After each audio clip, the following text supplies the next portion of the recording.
Assalamualaikum warahmatullahi wabarakatuh. Halo teman-teman.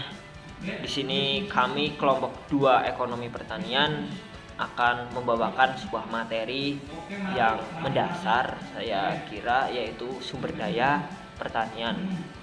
Ya, sebelumnya kami akan memperkenalkan diri terlebih dahulu. Kami beranggotakan 5. Yang pertama ada saya sendiri, Alif Hidayat Syahputra, dan yang kedua ada Mbak Diaul Aulia Arisandi, yang ketiga ada Mbak Wahidat Solihah, dan yang keempat ada Mbak Sandrina Anis Mandarina, dan yang terakhir ada Mas Iqbal Yunius. Ya, kami akan membawakan materi tentang sumber daya pertanian. Ya, sebelum kita lebih jauh membahas tentang hal tersebut, saya akan membahas terkait hal-hal dasar. Sebenarnya apa sih itu sumber daya pertanian? Maksudnya apa sih macam-macam sumber daya pertanian yang akan kita bahas secara mendalam. Yang pertama ada sumber daya pertanian yang pertama ada manusia tentunya sebagai penggerak, dan yang kedua ada lahan sebagai objek yang ditanami, dan yang terakhir ada modal. Itu adalah hal dasar sumber daya pertanian. Kita akan kulik ketiga sumber daya pertanian tersebut dengan secara lebih mendalam. Yuk kita langsung saja ke pemateri yang selanjutnya, yaitu ada Mbak Wahidatus Solihah. Halo, aku Wahidatus Salihah. Kali ini kita lanjut ke sumber daya yang pertama, yaitu manusia. Sumber daya manusia dalam konteks pertanian merujuk pada tenaga kerja yang terlibat dalam semua aspek kegiatan pertanian, mulai dari pengolahan tanah hingga panen. Ketersediaan tenaga kerja yang terampil dan terlatih sangat penting dalam pertanian. Hal ini untuk meningkatkan produktivitas pertanian, sehingga nantinya dapat memenuhi kebutuhan pangan masyarakat dan meningkatkan kesejahteraan petani. Tenaga kerja pertanian terdiri dari berbagai macam, mulai dari petani, pekerja pertanian, agronom, ahli hewan, dan tenaga teknisi lainnya. Masing-masing memiliki tugas dan tanggung jawab yang berbeda. Yang pertama, petani. Petani adalah orang yang mengelola lahan pertanian untuk menghasilkan produk pertanian. Petani harus memiliki keterampilan dalam pengolahan lahan, penanaman, pemeliharaan, dan panen. Yang kedua, pekerja pertanian. Pekerja pertanian memiliki tanggung jawab untuk membantu petani dalam kegiatan pertanian. Pekerja pertanian dapat melakukan berbagai tugas seperti penyiraman, pemupukan, dan pemanenan. Yang ketiga ada agronom. Agronom adalah ahli pertanian yang berfokus pada produksi tanaman. Agronom bertanggung jawab untuk mengembangkan teknologi dan praktik pertanian yang dapat meningkatkan produktivitas tanaman. Selanjutnya ada ahli hewan. Ahli hewan adalah ahli pertanian yang berfokus pada produksi hewan. Ahli hewan bertanggung jawab untuk mengembangkan teknologi dan praktik peternakan yang dapat meningkatkan produktivitas hewan. Yang terakhir ada tenaga teknisi lainnya. Tenaga ini merupakan tenaga kerja yang memiliki keterampilan khusus yang dibutuhkan dalam kegiatan pertanian, seperti operator alat dan mesin pertanian, teknisi pertanian, dan tenaga pemasaran pertanian. Ketersediaan ini juga dapat dipengaruhi oleh faktor seperti populasi lokal, tingkat pendidikan, dan migrasi. Yang pertama, populasi lokal. Populasi lokal merupakan sumber tenaga kerja utama di sektor pertanian. Namun, di berbagai daerah, populasi lokal mungkin tidak cukup untuk memenuhi kebutuhan tenaga kerja pertanian. Hal ini dapat disebabkan oleh faktor-faktor seperti urbanisasi, migrasi, maupun perubahan demografi. Faktor yang kedua yaitu tingkat pendidikan. Tingkat pendidikan juga dapat mempengaruhi ketersediaan tenaga kerja pertanian. Tenaga kerja yang terdidik lebih mungkin untuk memiliki keterampilan dalam pengetahuan yang diperlukan untuk bekerja di sektor pertanian. Dan faktor yang terakhir yaitu migrasi. Migrasi ini juga dapat mempengaruhi ketersediaan tenaga kerja pertanian. Migrasi tenaga kerja dari daerah pedesaan ke daerah perkotaan dapat menyebabkan kekurangan tenaga kerja di sektor pertanian.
Ya, baik, di sini saya akan menjelaskan mengenai sumber daya pertanian, di mana kita akan membahas mengenai lahan di sini.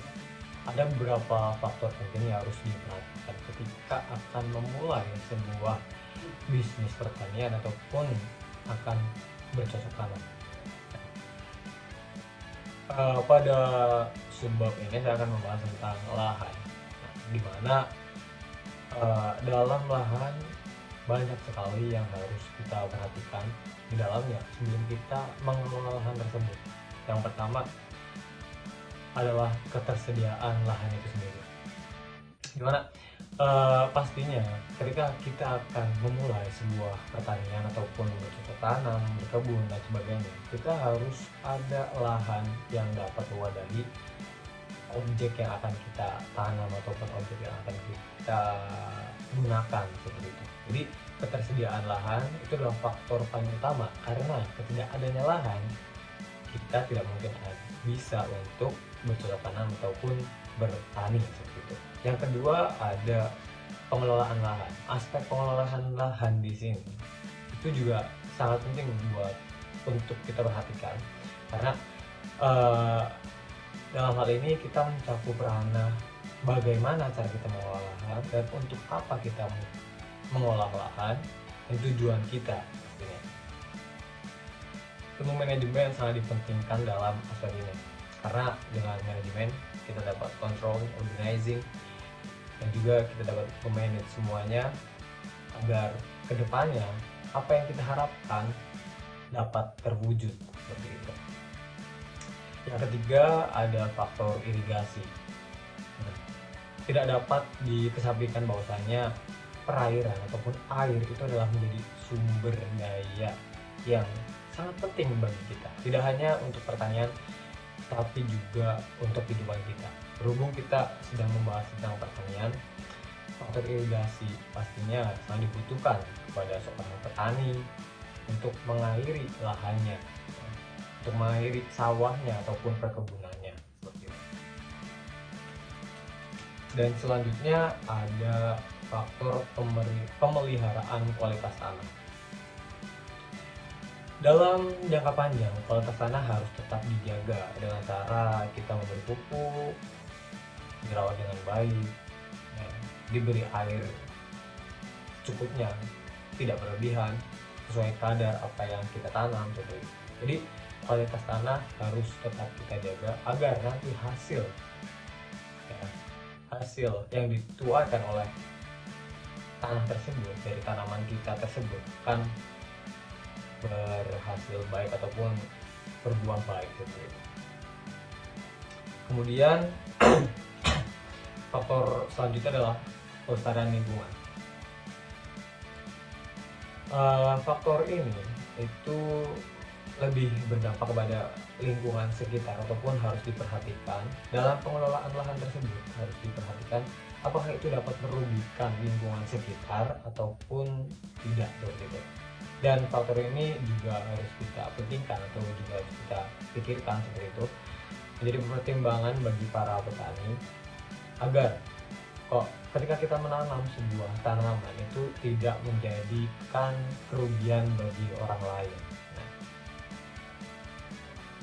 Dan selanjutnya ada faktor pertimbangan wilayah, seperti lokasi geografis dan iklim memengaruhi ketersediaan lahan dan jenis tanaman yang dapat ditanam. Contohlah, ketika kita akan menanam sebuah kopi, ya, kita harus mempertimbangkan lokasi geografisnya. Ya. Tidak asal-asalan. Jadi semua itu ada aturannya seperti itu. Jadi ketika kita akan menanam sebuah kopi, for example, kita harus mengambil tanah yang tinggi seperti itu. Tidak boleh di dataran rendah, karena kopi penanamannya harus di dataran yang tinggi ataupun mempunyai cuaca iklim yang dingin seperti itu. Sesuai dengan aturan, dan kita harus memperhatikan apa ciri dari tanaman yang akan kita tanam dan di mana tempat yang cocok untuk tanaman yang akan kita tanam seperti itu. Selanjutnya adalah penggunaan teknologi.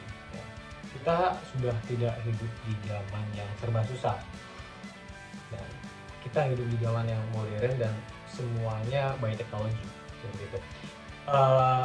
Penggunaan teknologi sangatlah penting demi mempercepat dan juga agar hasil lebih efisien seperti itu. Ketika kita bekerja, ketika kita menanam sebuah tanaman dengan penggunaan teknologi, diharapkan dapat membantu efisiensi dalam penanaman tersebut. Banyak sekali teknologi yang dapat kita gunakan dalam hal pertanian seperti itu. Ya, mungkin sekian dari saya dan terima kasih. Baik, seterusnya saya akan menjelaskan tentang modal. Sumber daya pertanian mencakup ketersediaan dan pengelolaan modal yang sangat penting dalam menjaga keberlanjutan pertanian. Di sini modal terdiri dari 3 macam, yaitu yang pertama ada ketersediaan modal. Modal dalam konteks pertanian mencakup dana atau keuangan yang diperlukan untuk membiayai berbagai aspek kegiatan pertanian. Yang kedua ada sumber modal. Yang pertama sumber modal ada dari pemerintah, kedua lembaga keuangan, yang ketiga investor swasta, dan yang keempat ada tabungan pribadi. Yang seterusnya ada pengelolaan modal. Pengelolaan modal adalah praktek yang penting dalam pertanian untuk memastikan dana digunakan secara efisien dan berkelanjutan, melibatkan perencanaan keuangan, pemantauan dan evaluasi dan verifikasi. Sekian itu saja dari saya.